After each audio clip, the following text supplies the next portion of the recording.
Japanese role-playing games, or JRPGs, are a unique genre of video games.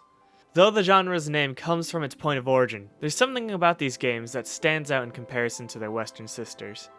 Today, I'd like to explore what it means to be a JRPG, in hopes of understanding what makes them so different from Western role-playing games. My name is Steinsnake, and welcome to the world of JRPGs.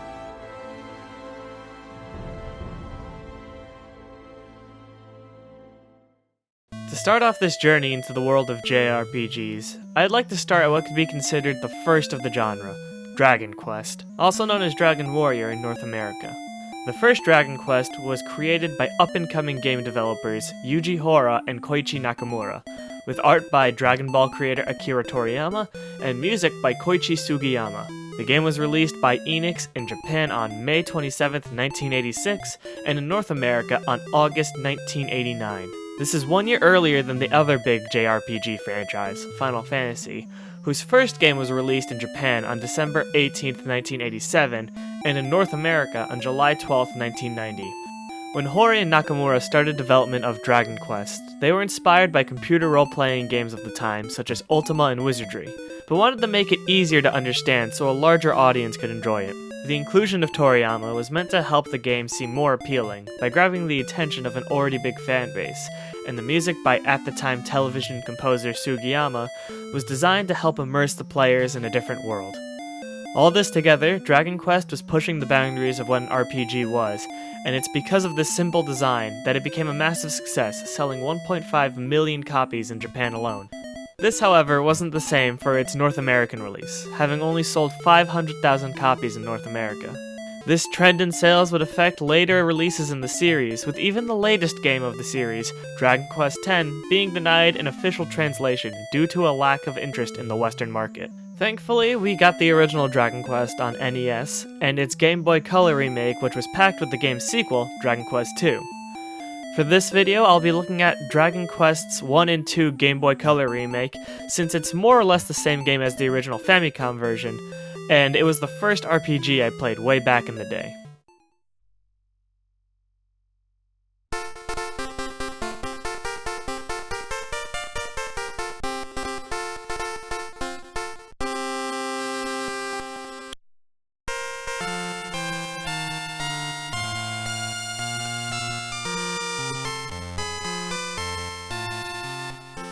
This is Dragon Quest. Quite the grand opening for a game released in 1986. Or, in this case, 2000. When the player starts the game, they name their character and then are shown a rather pretty cinematic telling them the tale before their tale. To summarize the prologue, the Draco Lord, also known as the Dragon Lord, broke into Castle Tentacle and took the Orb of Light, which shined a monster-repelling light, as well as kidnapping Lady Laura, the daughter of King Lars. It is your job as the descendant of the ancient hero Lodo, also known as Edric, to find the princess and return the Orb of Light so that people can once again live peacefully. It's a very basic story, but I can imagine that back in the day, the very concept of being a legendary hero who fights monsters, collects ancient pieces of equipment, and saves the princess as well as the world was rather fresh and exciting. I mean, when I first played Dragon Quest back when I was a grade schooler, it got me very excited to be the hero and save the world. So I could easily imagine it having the same effect on the people of the 1980s. So after being brought up to speed, the king lets the player begin their quest, giving them 3 chests to help start their adventure. These chests hold money, a torch, and the key. Yes, the key. And yes, you can have multiple the keys. If there's one thing about this opening that you should really take into heart, it has to be the last few lines the king says in his intro. Talk to those in my chamber. They will give you worldly advice. This is the best advice the game could give you. If you don't talk to people, you'll quite literally have no idea where to go, let alone what to do. Talking to people is a fundamental part of RPGs and lets the player know how the game works, what their goals are, and what the state of the world is like. So after talking to everyone in the castle, the player will learn that they should buy equipment at the nearby town. And so they do, and while they're at it, they also talk to everyone in that town. After all that, the player should have a good grasp at what their first step should be, and set forth into the world, and sooner rather than later, be attacked by a monster. Since Dragon Quest came out on the NES and was the first of its kind, there are some classic JRPG tropes that are missing, one of which is the lack of a traditional party. Throughout your time in Dragon Quest, the hero will be the only character you control. This was probably done so it's easier for newer gamers to understand how to fully enjoy a role-playing game. Since there are no other playable characters, the player has a stronger attachment to the hero. This helps create tense moments when a skeleton is one hit away from killing you, or a moment of excitement when a long and arduous quest comes to an end as the player finds that legendary piece of armor.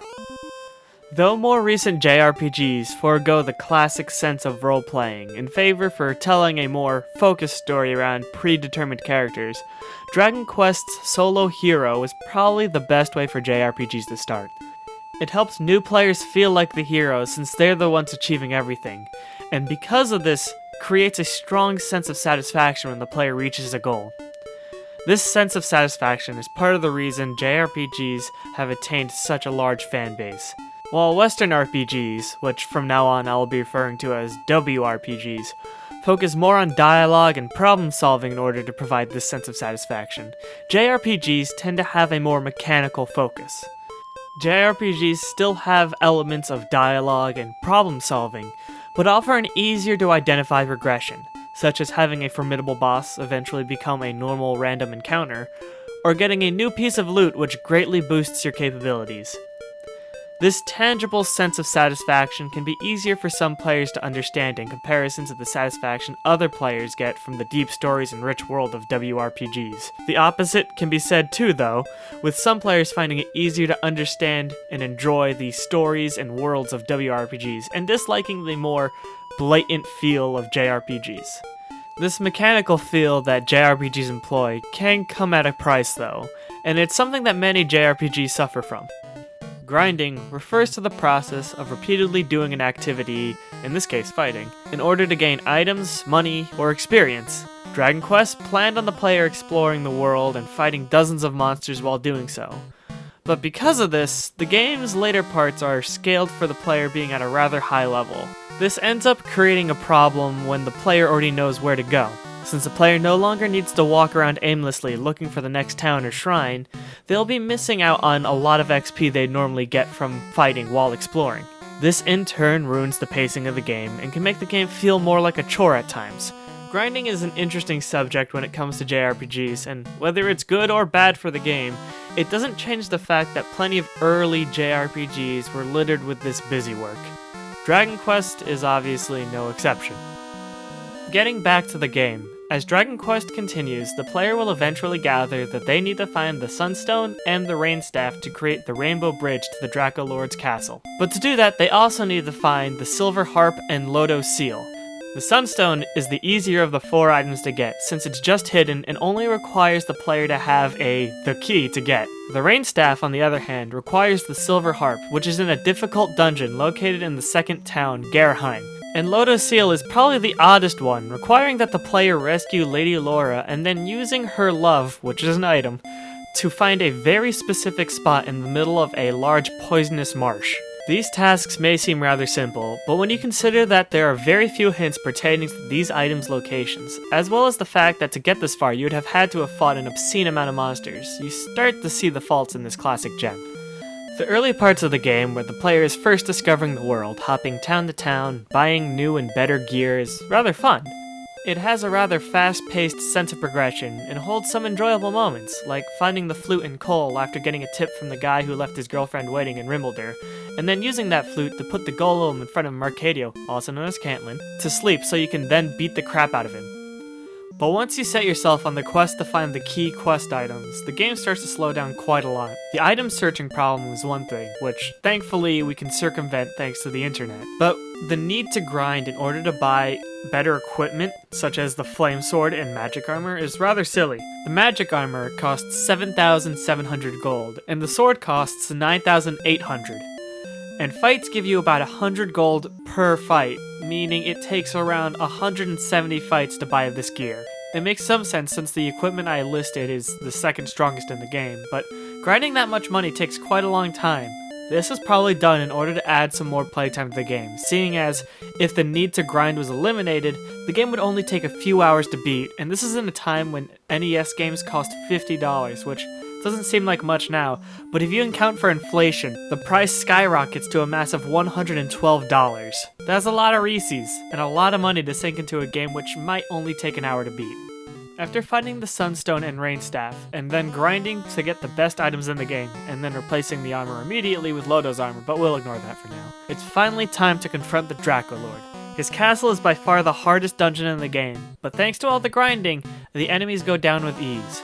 Whilst exploring, the hero will find Lodo's sword, the best sword in the game, and then meets the Draco Lord face to face. But before the battle begins, he offers the hero one last chance to change his mind. The Draco Lord offers the player half the world in exchange for joining his side, but being the hero, the player declines his offer and slays the Pretender King. After defeating the Draco Lord, the hero grabs the Orb of Light and dispels the darkness as well as the monsters that have been terrorizing the land. The player makes his final walk back to Castle Tentacle, where they can actually walk around this monster-free world and even talk to all the NPCs to get new dialogue. This victory lap is something that is so gratifying that, dare I say, makes the pain of grinding and item searching worth it. After everything the player went through, after the constant struggle of fighting off the forces of evil, the player is allowed to revel in the world they fought so hard to save. It's this change in dialogue, coupled with the ability to walk around the world that previously was hostile to you, that makes this walk back feel so satisfying. It creates a true feeling of triumph by showing the player the world they saved and the peoples whose lives they saved. Once the player deems their time in this world of peace over, they can head over to Castle Tentacle and be offered the throne by the king himself. This is where the game does something that's rather interesting.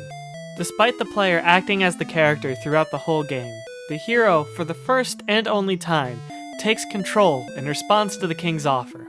He states that he was meant to rule a world that he found for himself, and gets ready to depart. Right before the hero walks away though, Lady Laura rushes to him and asks if she can accompany him on his journey to forge his own kingdom. This represents the last choice the player makes in the game, and signifies the end of their adventure. Either with or without Lady Laura, the player proceeds to walk away, and then the credits roll.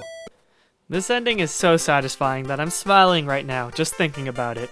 It really does feel like the epic conclusion of a journey, and it shows that even though you guided him, the hero is his own personality, and that he will live on even after the events of the game. Though I wouldn't use Dragon Quest I as the gold standard of JRPGs, it is still an amazing game for its time. Its journey had its ups and its downs, but in the end, the downs helped the game feel like the struggle a hero faces in a fairy tale.